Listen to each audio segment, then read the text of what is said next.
వికారాబాద్ జిల్లా పరిగి మండలం జాఫర్పల్లి echo urban పార్కులో వన మహోత్సవ కార్యక్రమాన్ని అటవీశాఖ ఆధ్వర్యంలో ఘనంగా నిర్వహించారు. MLA doctor T Rammohan Reddy ముఖ్య అతిథిగా పాల్గొని మొక్కలు నాటారు.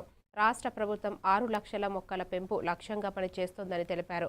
120 ఎకరాల్లో ఎకో పార్క్ అభివృద్ధి జరుగుతోందని చెప్పారు. హెచ్ఎండిఏ ద్వారా మరిన్ని నిధులతో ఆదర్శ పార్కుగా తీర్చిదిద్దుదామని వెల్లడించారు.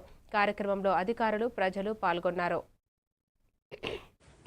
మన అటవీ మరియు పర్యావరణ దేవాదాయ శాఖ మంత్రులు మన వికారాబాద్ జిల్లాలో 6 లక్షల చెట్లు నాటడానికి వన మహోత్సవ కార్యక్రమాన్ని సాధారణంగా మనం ఏరంగ పూర్ణం అని చెప్పి మన ఊళ్ళల్లో చేసుకుంటాం.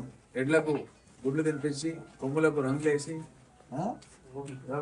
పండుగ చేస్తుంటాం. మనం సారా కూడా తాపి వెనకడి చేస్తుంటే అయితే ఆ పండుగ వస్తున్నప్పుడు ఏంటంటే తొలకరి జల్లులు, నైరుతి ఋతుపవనాలు కేరళకు వచ్చినాయి అని చెప్పి మనం ఎప్పుడు చిన్నప్పటి నుంచి కూడా పేపర్లో చదువుతుంటుంది. కాబట్టి ఈ సందర్భం లోపల చెట్లు పెడితే బాగా అద్భుతమైన ఉద్దేశంతో మన వికారాబాద్ జిల్లాలో 6 లక్షల చెట్లని పెంచాలని టార్గెట్ గా పెట్టుకొని అటవీ శాఖ అధికారులందరూ కూడా మన ప్రతిమ కూడా స్థానిక అటవీ శాఖ అధికారి కూడా ఇక్కడ వర్క్ చేయడం జరుగుతుంది.